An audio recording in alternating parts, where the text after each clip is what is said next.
नमस्कार, मैं मोहम्मद मोहित और आप देख रहे हैं प्रेस वार्ता एक नज़र की एक खास पॉटी और गांव बाजिका में इस वक्त मैं हूं और मेरे साथ सरपंच साहब है। सरपंच साहब क्या कुछ कहना चाहेंगे? ठेकेदार भाग गया।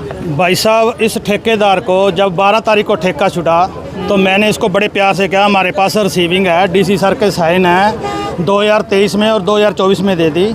आपको ये हमने गाँव वाले ने बोला कि एक ठेका छोड़ दो, वो दूरी पे है। ये एक तो गाँव के बीच है और एक पार्क है और एक शिवपुरी का रास्ता है। ये मेरी माताएं बहनें पार्क में जाती हैं, शिवपुरी का रास्ता है। तो ये ठेकेदार बोला अभी ठीक है सरपंच साहब 14 तारीख को बंद कर दूँ। 14 को बुलाया, कहता ठीक है सरपंच साहब मैं 200 फुट पीछे ले जाऊँगा। मैं कहा ठीक है भाई चलो। फिर वो बोला 13 को, फिर करते करते आज 26-27 तारीख होगी, अभी तक नहीं ले गया। आज सुबह सुबह जब उसको पता लगा भी गांव वाले आ रहे हैं तो वो अब इसको बंद करके चला गया। नहीं तो कल की वीडियो दिखा सकता हूँ, कल शाम की मैंने वीडियो बनवा ली, दिखा दे भी। वीडियो बनाई थी, ये चल रहा था कल और परसों, और इसको 50 बार कहने पर भी ठेकेदार ने बात नहीं। मेरी पंचायत भरी पंचायत में वो बोल के गया था भी मैं इसको बंद कर दूंगा, लेकिन वो अपने वादे पे खरा नहीं उतरा। तो नशा बिकता कैसे है गाँव में सर? नशा बिकता कैसे है गाँव में? सबसे बड़ा सवाल ये है। सबसे ज़्यादा नशा तो जो हमारे को तंग कर रहा है ना, वो छोटे छोटे 13-13 साल के पता है मेडिकल नशा। ठीक है। उसके कई कानून भी आ जाते हैं, उस पर केस कम होता है। और जब वो बच्चे ले जाते हैं तो पुलिस वाले वो एसी रूम में बैठा देते हैं। कम से कम चलो 15 घंटे 17 घंटे बैठाना, उसको किसी कमरे में बिठाओ, धमकाओ। मैं खुद थाने में जाके उससे बोला बेटा कितने जाने बेचते हैं, उसने 25 जाने का नाम बता दिया। और किसी SHO ने, थानेदार ने उसको ये नहीं पूछा भी भाई साहब कितने बेचते हैं, कैसे बेचते हैं। एसी रूम में कुर्सियों पे बिठा के शाम को वापसी भेज दी। तो क्या मेडिकल नशा ज़्यादा प्रभावित है सर? बहुत ज़्यादा, जिससे हमारे 2 बच्चे की डेथ हो। वो गोली पीस के इंजेक्शन लगा लेते हैं। एक हमारे चौधरियों का बच्चा और एक राजपूत बरादरी के नौजवान बच्चों की डेथ हो रही। अब 13-13 साल के बच्चे लग रहे हैं। लेडीजें बेचने लग गई, हर गली में मिलने लग गया।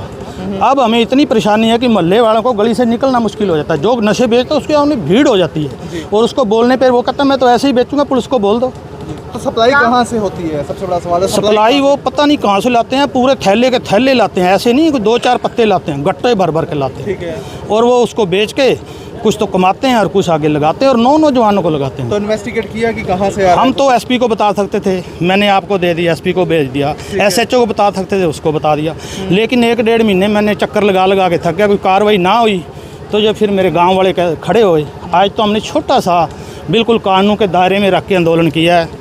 अगर अब भी हमारी सुनवाई ना हुई तो हम पूरे ग्रामवासी फूलका, नेजिया, सिकंदरपुर कई गाँव इकट्ठे होकर GT रोड रोकने का कोशिश करेंगे। बड़ा आंदोलन करने का हमारा मन है अगर हमारी सुनवाई ना हुई तो। बताया जा रहा है कि गांव के लोग बेचते हैं, क्या जो सरपंच है या गांव के वासी हैं उनका भी कोई बहिष्कार करेंगे या उनके खिलाफ भी जो बेचते हैं उनके खिलाफ कार्रवाई की जाएगी? हमने एक ग्राम सभा में प्रस्ताव पास किया था भी जो भी नशे वाला, गोली वाला अगर पुलिस पकड़ के ले जाए तो उसकी जमानत नहीं लेनी, वो बिना जमानत के ही छोड़ देते हैं।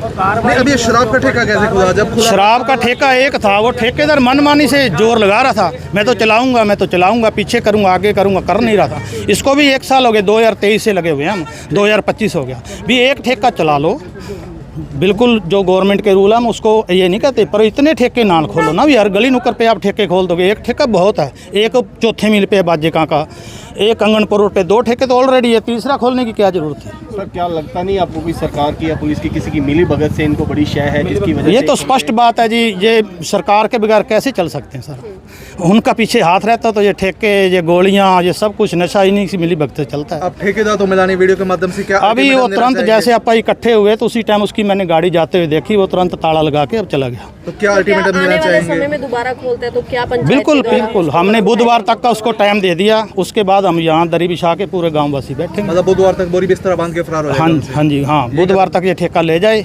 और उसके बाद में ग्रामवासी मेरा साथ दें और यहाँ हम बैठ जाएंगे। भारी संख्या में प्रशासन बल और SDM साहब भी पहुँचे हैं, तो उन्होंने कोई आश्वासन दिया, कोई बातचीत? SP दफ्तर से मेरे को फ़ोन आया था बलवान सर का, कहता अभी 11 बजे आपके पास डिप्टी और DSP स्तर के अधिकारी पंचायत घर आओगे, आप इस आंदोलन को कम करो, रास्ता बंद ना करो, इसको छोटा रूप दो। उनके कहने पे हमें इसको बिल्कुल छोटा रूप दिया। किसानों को बोला भी आज कुछ नहीं करना, सिर्फ आप आधा घंटा बंद करके बिल्कुल प्रशासन को चेतावनी देते हुए हम अब यहाँ आंदोलन ख़त्म कर रहे हैं। और हमारे साथ अगर बात से ये संतुष्ट होंगे तो ठीक है, नहीं तो फिर हम दोबारा कोई बड़ी कार्रवाई करें। प्रशासन को चेतावनी थी आने वाले समय में अगर कार्रवाई नहीं होती तो फिर हम बड़े आंदोलन करने की सोच। तो बिल्कुल गांव बाजिका की तस्वीरें मैं आपको दिखा रहा हूं। पहले मैं आपको शराब के ठेके की तस्वीर दिखाना चाहूँगा और आप देखेंगे सरपंच साहब का ये कहना है कि जैसे ही ठेके की तरफ ग्रामीणों ने कदम बढ़ाए, ग्रामीणों ने जैसे ही अल्टीमेटम दिया तो फिर ये ठेकेदार जो है शराब का ठेका बंद करके यहाँ से भाग गया है। अब उसे बुधवार तक का समय दिया गया है। अगर बुधवार तक, जी हाँ दोस्तों, अगर बुधवार तक अगर इसका कोई समाधान नहीं होता है, बुधवार तक अगर ये शराब का ठेका बंद नहीं होता है तो ग्रामीण मिलकर बड़ा आंदोलन करेंगे और हर हाल में ठेके को बंद करवा कर ही दम लेंगे। तो वीडियो को शेयर कर दीजिए ताकि अधिक से अधिक लोगों तक तमाम ही जानकारी पहुँचे। बहुत बहुत धन्यवाद।